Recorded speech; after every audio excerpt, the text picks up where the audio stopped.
Vasudevaya. Bhagavate Vasudevaya. Om Namo Bhagavate Vasudevaya. Hare Krishna, dear devotees. Thank you very much for joining us today.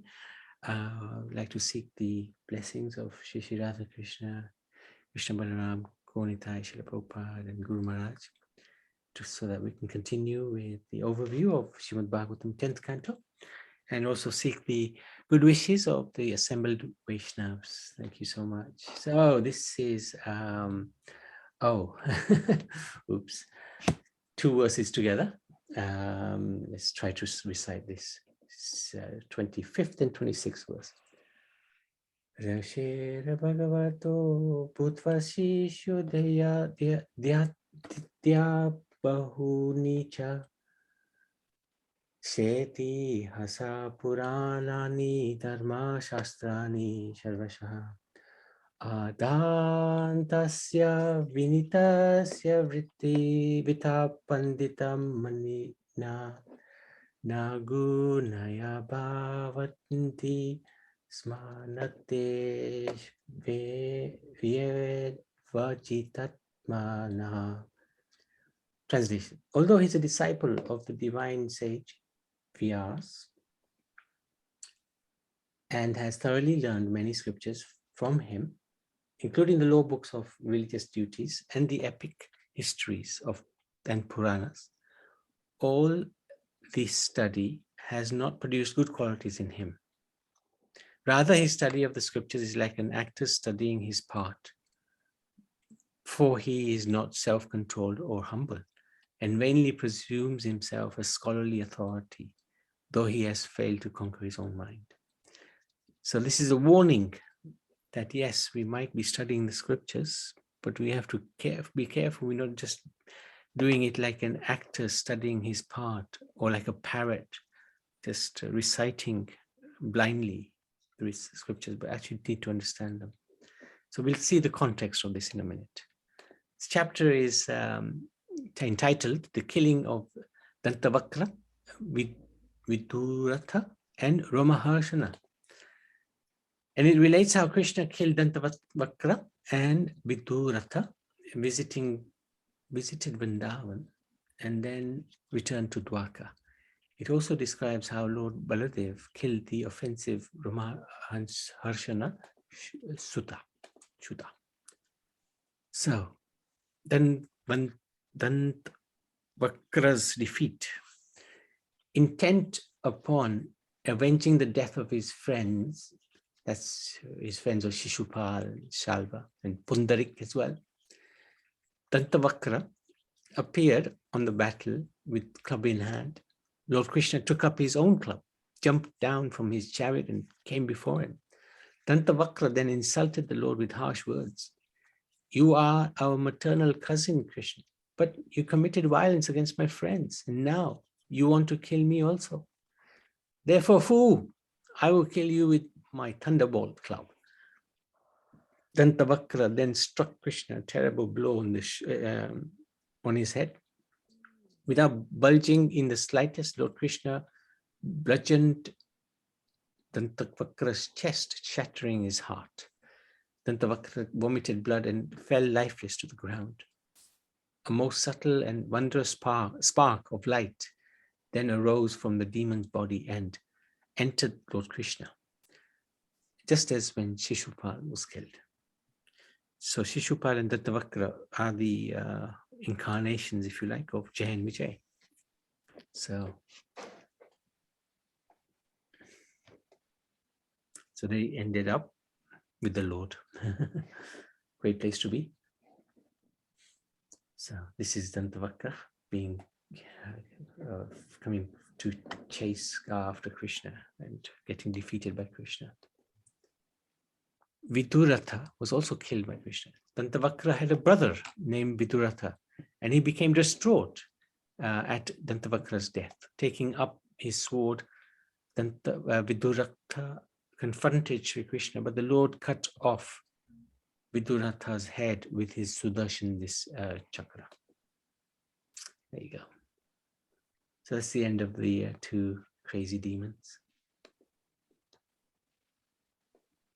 Having thus destroyed Salva and his Shobha airship along with Dantavakra and his younger brother, all of whom were invincible before any other opponent. The Lord was praised by demigods, human beings, and great sages, by siddhas, gandharvas, vidyadharas, and manoragas, and also by the apsaras, pitas, yakshas, kinaras, and charanas. As they sang his glories and showered him with flowers, the Supreme Lord entered his festively decorated capital city in the company of the most eminent Vrishnis. Thus, Lord Krishna, the Supreme Personality of Godhead, Master of all mystics, mystic power, and the Lord of the universe, is ever victorious. Only those of beastly vision think he sometimes suffers defeat. And for example, when Jarasandh, when he ran away from Jarasandh, often people say, he ran away, known as Rancho. And those who don't recognize Krishna as supreme think he ran away out of cowardice, but of course he didn't. He doesn't have to run away from anyone. He's a Supreme Lord. Then Baladev, we're moving on to Baladev's pastimes, visits the holy places. When Lord Baladev heard that the Pandavas and the Kauravas were about to go to war, in order to remain neutral, he left Dwarka on the pretext of going on pilgrimage. The Lord bathed in sacred places along the Yamuna and the Ganga, such as Prabhash, Titha Kupa, Vishal, and eventually came to the holy Naimisharanya forest, where great sages were performing an extended fire sacrifice. So this is the arena of Naimisharanya, the great sages. Prabhuji? Yes. Yes, I didn't understand the link of these Naimisharanya sages and the timing. I thought this all happened when the Kali Yuga had already entered. But this is the time when Krishna was around. Yeah, I think it started beforehand. But I think it's probably a different yagya, because you're absolutely right. I was thinking the same when I was doing this. I forgot to research it. But as far as I understand, after, as you said, after Krishna left, when Kali was about to enter, then they started the 1,000-year yagya. And that's the yagya at which, Sutta Goswami spoke. So this one, it's his father who's speaking, Ramaharshana. But I think maybe this is Naimisharanya is a place where sages gathered over millenniums, so it's probably before that 1,000-year yagya that these sages gathered there. Yeah, maybe it's a holy place, and they do this type of yagna. Quite a lot, yeah. All right, okay. But I agree with you. I forgot to research that, actually. But I was thinking the same. How come? But yeah, I'm just speculating. So, we've done this one, haven't we? Yeah. Hang on, we've done. Yes, that's right. Here it is. The assembled sages greeted him properly by standing up, bowing down, worshipping him, offering a seat of honor. However, the Lord noticed that Ramaharshana Sutta, who is Vyasadev's disciple, and he was the speaker, he was sitting on the speaker's asan, but he failed to stand up in deference to him. Greatly angered by this offense, Lord Balaram thought to himself. So now generally a speaker doesn't need to stand. He should, of course, acknowledge the arrival of a saint or of course, incarnation of the Lord or the Lord himself. But there's no obligation for him to stand. But Lord Balaram he thought to himself, okay, because this fool born from an improperly mixed marriage sits above all these Brahmins and even above me, the protector of religion, he deserves to die. Although he's a disciple of the divine sage Vyas and has thoroughly learned many scriptures from him, including the law books of religious duty and the epic histories and Puranas, all this study has not produced good qualities in him. Rather, his study of the scriptures is like an actor's studying his part, for he is not self-controlled or humble, and vainly presumes himself a scholarly authority, though he has failed to conquer his own mind. So it looks like Lord Balaram detected pride in the speaker. And when there's pride in the speaker, then the knowledge is not going to come out right. And it's not going to transfer to the hearer. So the very purpose, this is Balaram thinking, of my descent into this world is to kill such hypocrites who pretend to be religious. Indeed, they are the most sinful rascals. Thus having spoken, the Lord killed him by picking a blade of kusha grass and touching him with its tip. So this is Balaram with this blade of grass. And this is Ramaharshana Sutta, who seated on the Vyasasana. And Balaram is about to kill him. Now, of course, Balaram is the Adi Guru, is the original Guru. And this is really quite an astonishing act to do this in front of the sages. But let's see what happens. So the assembled sages were disturbed by what Balaram had done. And they said to him, so this is the sages. The sages are extraordinary. It doesn't matter who it is. If they feel somebody is wrong, they will correct that person, even if it is the Supreme Lord. Now, how can the Supreme Lord, the absolute truth, be wrong? It's a contradiction in terms. But sometimes there's a difference of opinion. And the sages are not shy to voice their opinion. They're scared of absolutely no one because they're always protected by the absolute truth.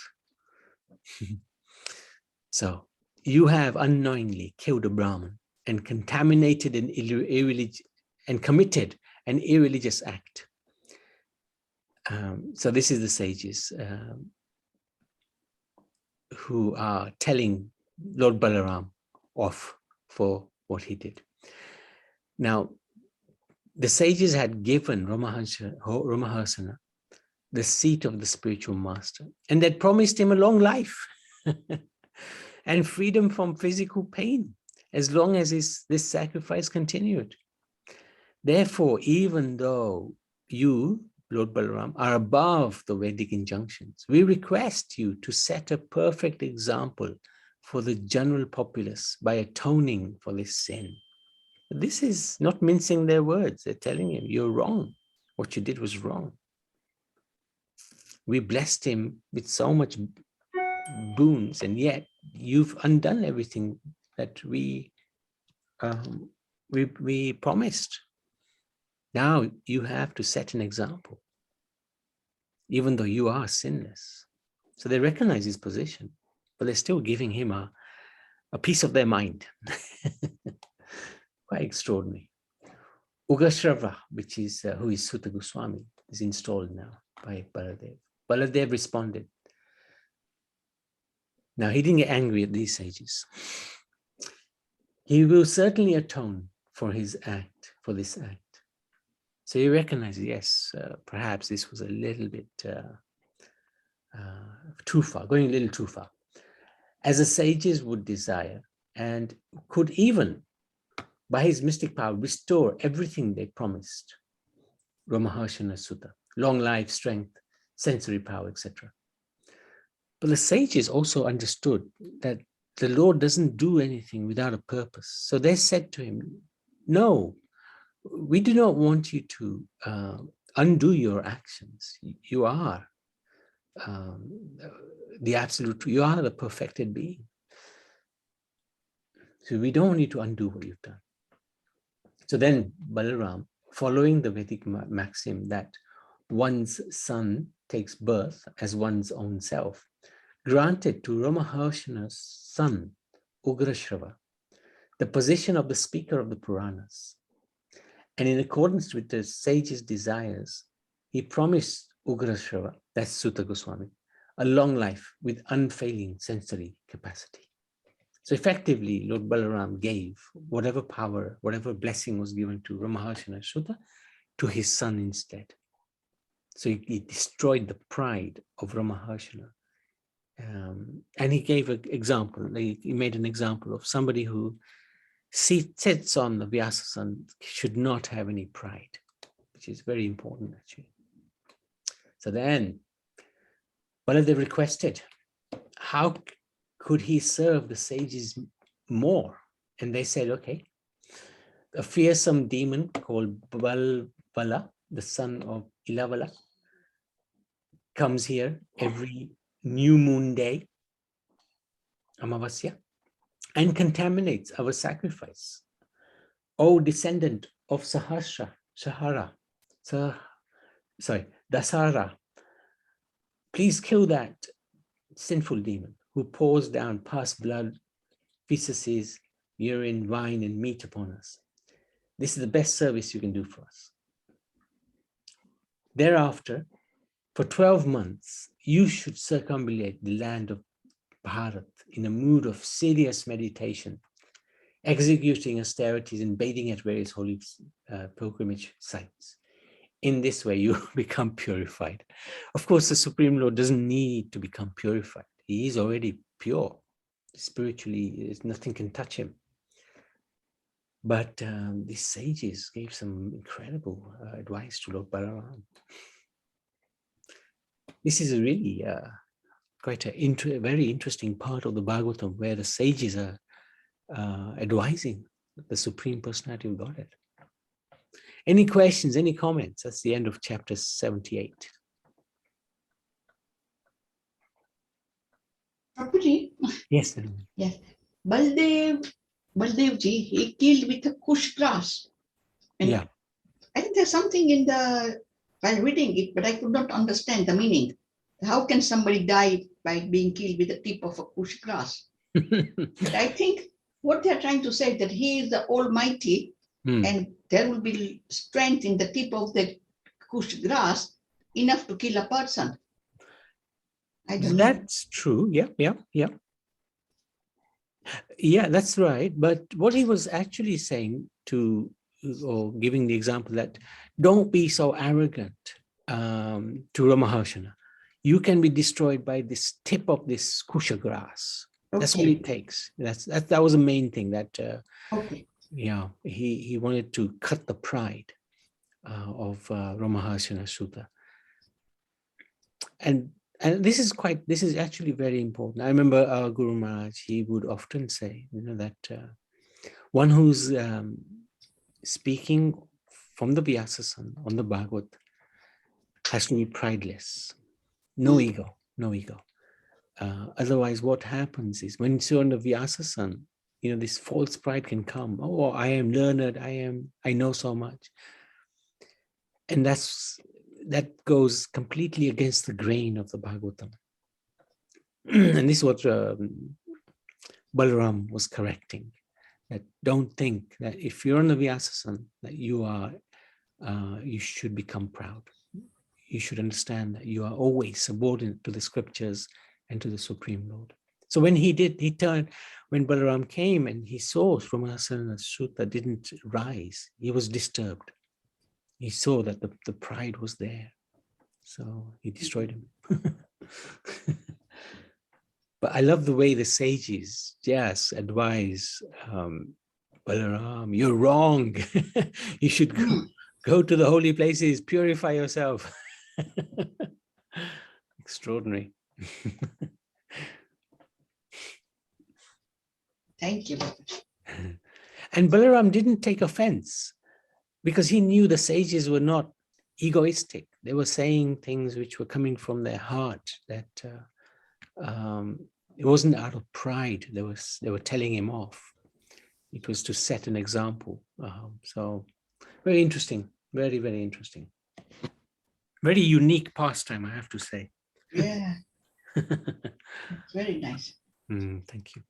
So somebody's pride is nothing apart from like a tip of a bush grass. Pride is great, but then because it is useless, or what I would say, it can be easily be even killed with a tip of a grass, which has no importance. Well put, well put. Yeah. All right. Okay. Very good. Yeah, you understood it well. Thank you. Thank you. Yeah, good. Okay. Madhusan Babu?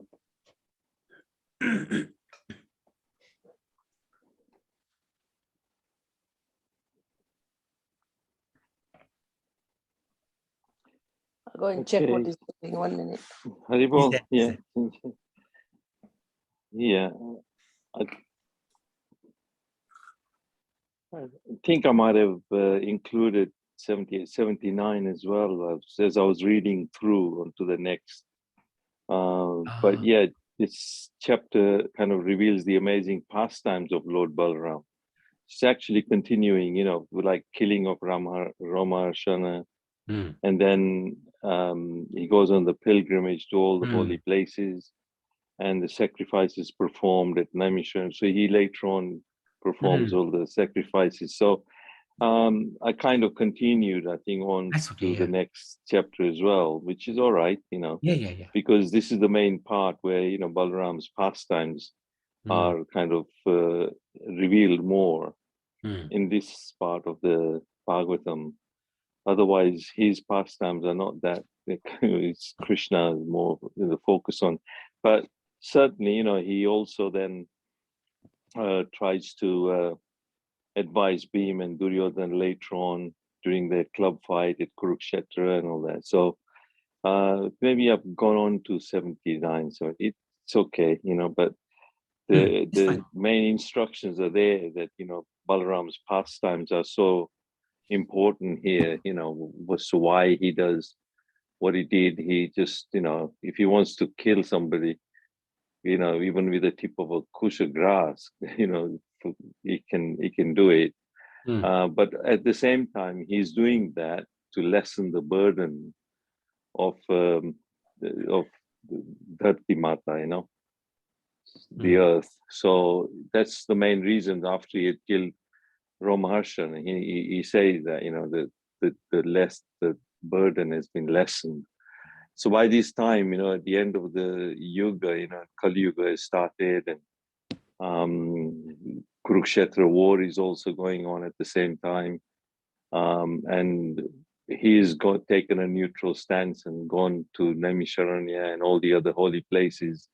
And this incident with Romaharshan happens, which gives him which verifies kind of and validates his reasons for going on pilgrimages more so.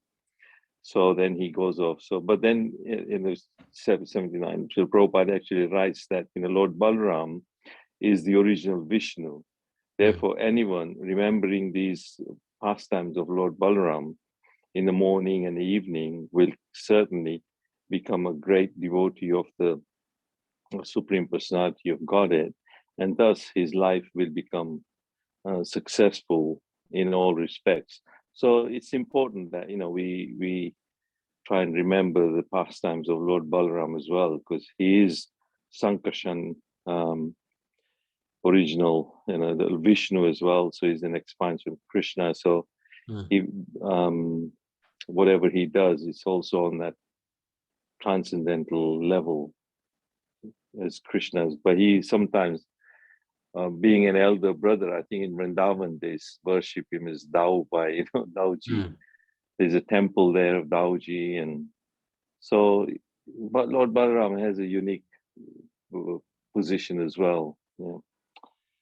Okay, thank you. Yes, thank you. Yeah, absolutely, very good. Any other comments? Any other questions? Okay, thank you so much. Srimad